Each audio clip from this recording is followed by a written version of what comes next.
Americans are opting to shop online this year for many different reasons. In our NewsNation poll conducted by Decision Desk HQ, almost 40% of responders cite the pandemic as a reason for not wanting to shop in person. More than 45% say it's the convenience of online shopping, and only 6.5% say recent retail crime is deterring them from shopping in store. But retail crime online is increasingly prevalent, and there's not a whole lot being done about it. Correspondent Alex Capriello shows us how you can avoid stolen or counterfeit items when you're doing that online shopping. Yeah, good afternoon, Nicole. Online shopping really boomed during the pandemic, with bargain hunters turning to Facebook Marketplace, Amazon, and eBay instead of actually stepping into a store. But how can you be sure that those online goods, particularly those high-end items being advertised as new, are actually legally obtained?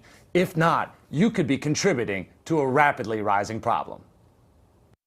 With a simple click, you can buy just about whatever you want online. Headphones, watches, and designer purses, all easily found on your most trusted sites. But would you still want that Louis Vuitton bag if it was one of these that flew off the shelf? Or that Rolex if it was snagged like this? See, this is a good example. So where do the goods go? They'll use websites similar to this to offload the stolen product. Retired police chief Mark Coopwood translated his experience from nearly 3 decades of law enforcement into a career tracking down and exposing cyber criminals. He says petty thieves can push their stolen products easily behind a computer screen. The information is very protected, and even with a court order, we're not able to get some of the information that we need to be able to find who posted the product on the website. Things that everyday buyers should be aware of. When it's discounted so heavily and then there's no way to get a hold of this person, they have an anonymous profile.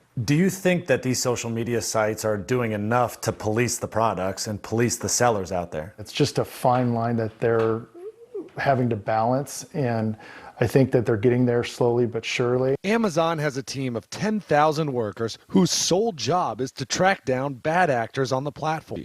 And Meta, formerly known as Facebook, has a long list of prohibited items on the marketplace, including anything that's been stolen. Businesses trying to sell products there will be initially checked, but Meta requires everyday users, just like you and I, to police the marketplace once the product is listed. The online marketplace is the new pawn shop. Businesses like Best Buy, Nordstrom, and Home Depot, all victims of organized retail crime, just sent a letter to Congress, writing that they're forced to compete against unscrupulous sellers and that these criminals are exposing consumers to unsafe and dangerous counterfeit products. They want to see the Inform Act passed. That's federal legislation, which would make online marketplace sellers verify their identities and create more safeguards to prevent bargain hunters from unknowingly buying stolen goods. Okay, so the big question that you might be thinking is, can I get in trouble if I accidentally buy something stolen online? Well, I spoke to lawyers about this, and one of them told me that if you don't know it's stolen, then you're probably going to be off the hook.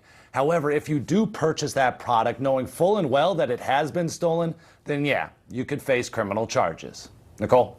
All right, Alex, thank you for that. Thank you so much for watching. Make sure to click on the red subscribe button below so you can get more of NewsNation's fact-driven, unbiased coverage.